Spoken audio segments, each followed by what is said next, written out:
Movie की शुरुआत Montreal के एक आयरलैंड को दिखाते हुए होती है, जहां एक बायोटेक कंपनी को गोल्फ क्लब फील्ड की देखभाल के लिए हायर किया जाता है। इस कंपनी के कर्मचारी वहां नई तरह की फर्टिलाइजर यानी खाद का इस्तेमाल करते हैं, जो सर्दियों में जमी बर्फ को पिघलाकर घास को ताज़ा और हरा रखता है, ताकि अमीर लोग साल भर गोल्फ खेलने का मजा ले सके। अगले सीन में डैन नाम के एक सिक्योरिटी गार्ड को अपने घर में राशन का सामान भरते हुए दिखाया जाता है। असल में डैन एक ऐसे रेडियो शो को रोजाना सुनता था जिसमें ये बताया जाता था कि कोई भी मुसीबत कभी भी अचानक आ सकती है, और वो उन्हीं अनदेखी मुसीबतों से लड़ने के लिए खुद को तैयार कर रहा था। एक रात को डैन माचिस के बिना ही आग जलाने की प्रैक्टिस कर रहा था। इसके लिए वो अपनी शॉटगन के खोल से पाउडर निकालकर इस्तेमाल करता है, जिससे छोटा सा धमाका होता है और उसकी एक आईब्रो जल जाती है। यहाँ से सीन शिफ्ट होता है और हमें डैन की बेटी पैट्रिसिया को दिखाया जाता है, जो कि गोल्फ क्लब में हेल्पर का काम करती थी। यहाँ बायोटेक कंपनी का सीईओ मिशेल एक अमीर कपल को गोल्फ खेलकर बताता है कि उनके फर्टिलाइजर की वजह से घास कितनी बढ़िया तरह से काम कर रही है, जिससे खेल में मजा आ रहा है। जबकि असली कमाल तो जमीन के नीचे हो रहा था, जहां फर्टिलाइजर कई गुना फैलकर जमीन के नीचे मौजूद उस पानी को खराब कर रहा था जो पूरे टाउन को सप्लाई होता था। अगले सीन में जॉक्स नाम के एक्टर को दिखाया जाता है, जो कि स्टूडियो के हैंडपंप से एक ग्लास पानी पीने के बाद अपने घर के लिए सामान खरीदने जाता है, जहां स्टोव में रखे हुए फल और सब्जियों को हैंडपंप के पानी से ही धोया जाता था और उन्हें सूखने से बचाने के लिए भी हैंडपंप का ही पानी यूज किया जाता था।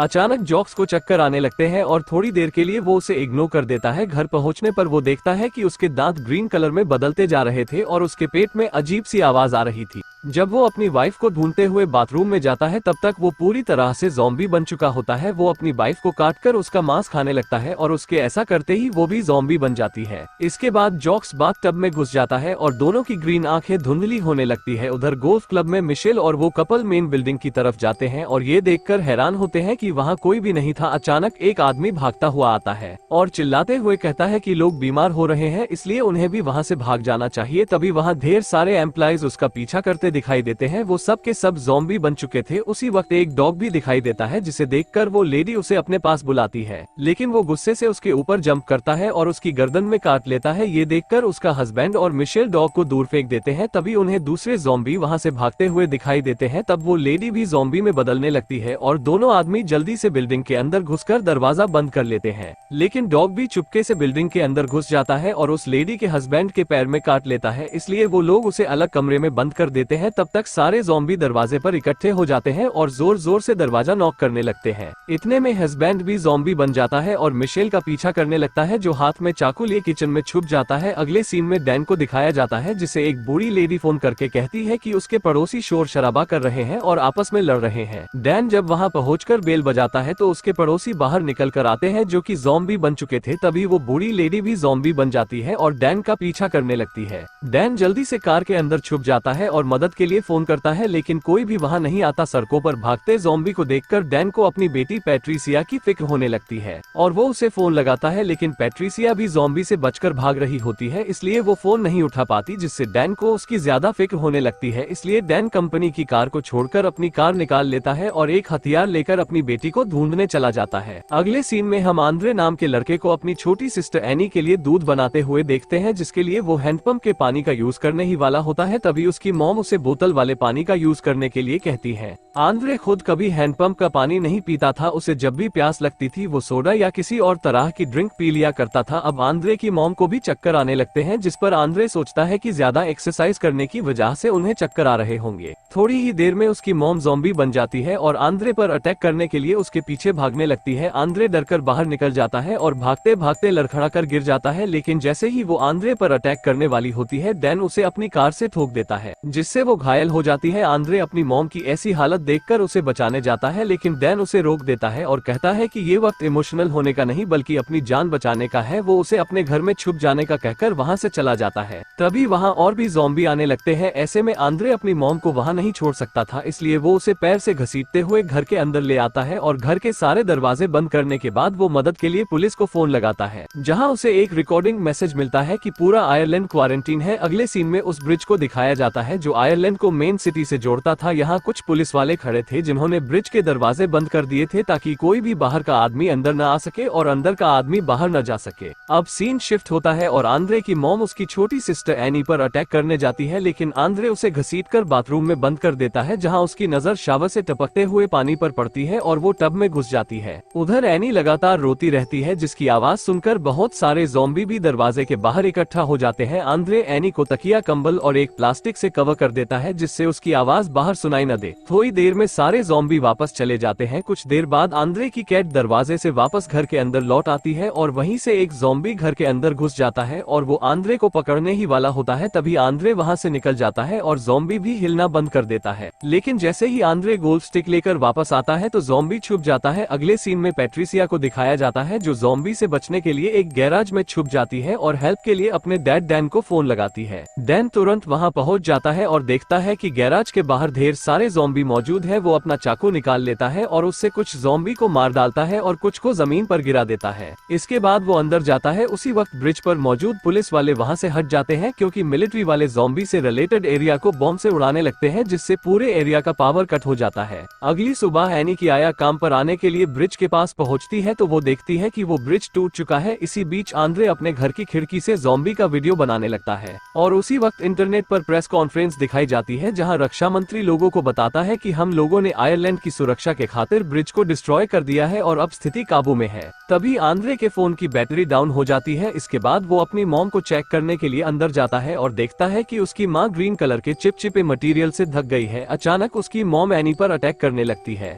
तब आंद्रे उसका ध्यान बटाने के लिए शोर करने लगता है और उसकी फेवरेट सब्जी को उसके सामने दिखाने लगता है, जिससे अट्रैक्ट होकर उसकी मॉम उसके पीछे भागने लगती है। ऐसा करते करते वो दोनों लिविंग रूम में जाते हैं, जहां गलती से उसकी माँ टीवी स्टैंड से टकरा जाती है और टीवी उसके ऊपर गिर जाता है, जिससे उसकी मौत हो जाती है। अब आंद्रे दुखी मन से अपनी मॉम को वापस बाथरूम के अंदर ले आता है और देखता है कि उनके जख्मों पर घास उगने लगी थी। फिर वो उनके फोन को उठाता है, लेकिन वो फोन भी टूट चुका था। इसके बाद आंद्रे एक सीढ़ी लेकर सामने के दरवाजे से बाहर की तरफ देखता है, जहाँ ढेर सारे ज़ॉम्बी खड़े थे, जैसे कि वो उसी के बाहर आने का इंतजार कर रहे हो। अब वो भी घर के अंदर रहकर थक चुका था, इसलिए वो एनी को बेबी करियर में डालकर हाथ में गोल्फ स्टिक लेकर घर का दरवाजा खोल देता है, जिससे ज़ॉम्बी घर के अंदर कैट को देखकर उसे पकड़ने के लिए घर के अंदर घुसते हैं और रास्ता साफ देखकर आंद्रे तुरंत वहां से भाग जाता है। वो ग्रोसरी स्टोर की तरफ भागता है और ज़ॉम्बी भी उसके पीछे पीछे भागते हैं, लेकिन सारे दरवाजे बंद होते हैं और वो ज़ॉम्बी से घिर जाता है। तभी अचानक एक दरवाजा खुलता है और डैन उसे अंदर खींच लेता है। डैन काफी टाइम से वहां पर रह रहा था, इसलिए उसने वहां कैंपिंग के लिए जगह भी बना ली थी, लेकिन उसके पास इस सिचुएशन से निपटने का कोई अच्छा प्लान नहीं था, क्योंकि सारी बोट पहले से ही वहां से जा चुकी थी और पानी में तैरकर जाना मतलब सीधा मौत को दावत देना था। अगले सीन में आंद्रे अपनी सिस्टर एनी को देखने जाता है। तभी एनी की नजर एक दरवाजे के अंदर लॉक हुए ज़ॉम्बी पर पड़ती है, जो और कोई नहीं बल्कि पैट्रिसिया थी। डैन को उम्मीद थी कि बाद में कोई न कोई उसे ठीक कर देगा, इसलिए उसने उसे बंद करके रखा था। उधर गोल्फ क्लब में मिशेल सभी दरवाजों को सैनिटाइज करता है। इसके बाद वो अपनी कंपनी वालों को फोन लगाता है, जो उसे बताते हैं कि एक्सपर्ट लोग हेल्प करने के लिए आ रहे हैं, लेकिन उसे भी कंपनी के नियम मानने होंगे। तभी एक ज़ॉम्बी डॉग उस पर भौंकने लगता है, जिसे वो लात मारकर भगा देता है। यहाँ इस बात का खुलासा होता है कि उसने अपने एक दोस्त का मर्डर भी किया था। उधर स्टोव में डैन आग जलाने की कोशिश में नाकाम हो जाता है। तब आंद्रे लाइटर यूज करके आग जला देता है। खाना खाते वक्त वो लोग डैन के फेवरेट रेडियो शो को सुन रहे होते हैं, जिसमें ज़ॉम्बी अटैक के लिए आतंकवादियों को जिम्मेदार ठहराया जाता है। शो का होस्ट रक्षा मंत्री का इंटरव्यू लेता है, जो सभी सवालों का उल्टा सीधा जवाब देता है, जिससे शो होस्ट को शक होता है कि कहीं गवर्नमेंट ज़ॉम्बी से निपटने के लिए लोगों की जान की बलि न चढ़ा दे। तभी डैन रेडियो स्टेशन में फोन लगाकर उन्हें बताता है कि कुछ लोग बचे हुए हैं जिन्हें हेल्प की जरूरत है, जिस पर होस्ट कहता है कि दुनिया के बाकी लोग नहीं चाहते कि हर जगह इन्फेक्शन फैले, इसलिए वो पहले उससे पूरी इन्फॉर्मेशन लेता है कि वो लोग कहाँ है और क्या कर रहे हैं। तभी उसकी बकवास को सुनकर डैन फोन काट देता है। इसके बाद डैन और आंद्रे मिलकर इन्फेक्शन फैलने की वजह जानने की कोशिश करते हैं, ताकि वो वैक्सीन बना सके। आखिरकार डैन को ये पता चल जाता है कि पानी की वजह से ये इन्फेक्शन फैला है, क्योंकि जितने भी लोग ज़ॉम्बी बने थे उन सब ने हैंडपंप का पानी पिया था। लेकिन डैन अपनी नापसंद की वजह से कभी भी हैंडपंप का पानी नहीं पीता था, क्योंकि उसे हमेशा डर लगता था कि कहीं टेररिस्ट लोग पानी में जहर न मिला दे। कुछ देर बाद वो तीनों स्टोर से बाहर निकलते हैं। वो लोग पैट्रिसिया को भी साथ लेकर जाते हैं, जिसके सर पर एक पिंजरा लगा होता है ताकि वो किसी को भी काट ना सके। बाहर उन्हें कुछ ज़ॉम्बी दिखाई देते हैं, जिनकी बॉडी में ग्रीन कलर की कोई चिपचिपी चीज लगी होती है। तभी अचानक एक छोटी बच्ची डैन के ऊपर अटैक कर देती है, जिसे डैन धक्का देकर दूर कर देता है, लेकिन वो उसे मारने की हिम्मत नहीं कर पाता है। अब चलते चलते आखिरकार वो लोग डैन की कार तक पहुंच जाते हैं,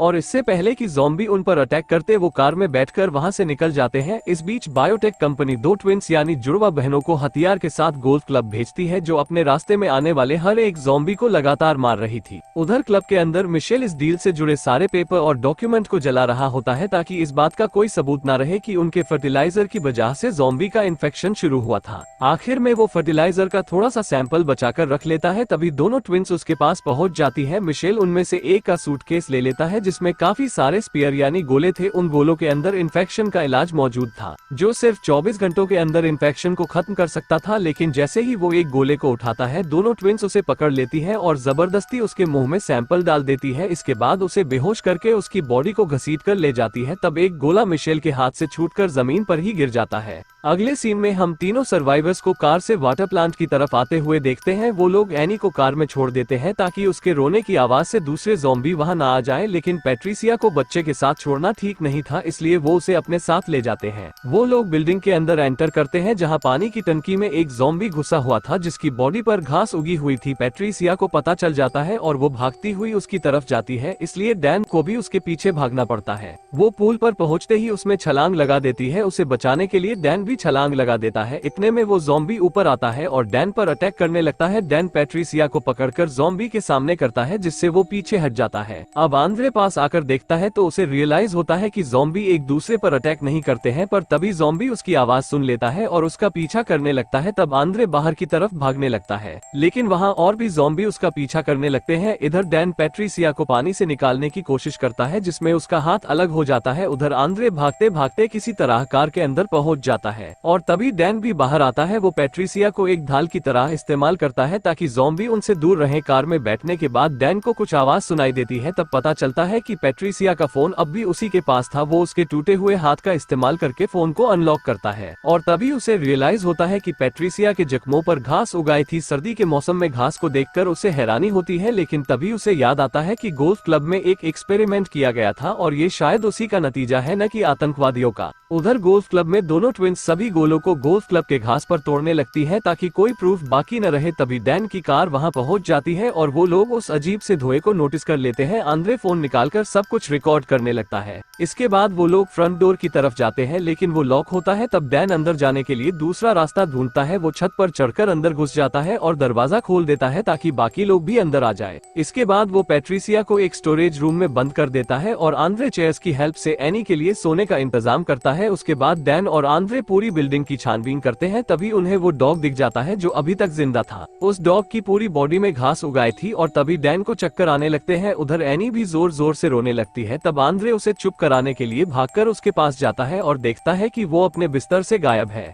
इधर आंद्रे अपनी सिस्टर को ढूंढ रहा होता है। उधर डैन अंधेरी जगहों की तरफ जाता है जहां जमीन पर कुछ बॉम्ब पड़े हुए थे जिससे बिल्डिंग उड़ सकती थी और अब उसकी तबीयत भी बिगड़ने लगी थी, लेकिन वो हिम्मत नहीं हारता और उस रूम तक पहुंच जाता है जहां सारे बॉम्ब टाइमर से कनेक्टेड थे। अब तक डैन काफी कमजोर हो चुका था, इसलिए वो चक्कर खाकर गिर जाता है और उसे उठने में दिक्कत होती है। तब वो पैट्रिसिया के टूटे हुए हाथ से टाइमर को ऑफ कर देता है और उसकी आंखें भी ग्रीन होने लगती है। उधर बिल्डिंग के बाहर खड़ी ट्विंस देखती है कि काफी वक्त गुजरने के बाद भी बिल्डिंग ब्लास्ट नहीं हुई थी, इसलिए वो चेक करने के लिए अंदर जाती है। तब उन्हें किचन के अंदर एनी दिख जाती है। वो लोग उसे फर्टिलाइजर खिलाकर वहां से चले जाते हैं। उधर आंद्रे अपनी सिस्टर को ढूंढते हुए उस रूम तक पहुंचता है जहां ज़ॉम्बी बना हुआ मिशेल बंद था। ये देखकर वो दूसरी तरफ जाता है और वहां उसे उसकी सिस्टर मिल जाती है जिसे लेकर वो जाने ही वाला होता है। तभी दोनों ट्विंस उसका रास्ता रोक लेती है। उनमें से एक एनी का मुंह बंद कर देती है और दूसरी आंद्रे को फर्टिलाइजर खिलाने लगती है, लेकिन इससे पहले ही एनी ज़ॉम्बी बन जाती है और ट्विन के हाथ में काट लेती है जिससे फर्टिलाइजर का सैंपल गिर जाता है।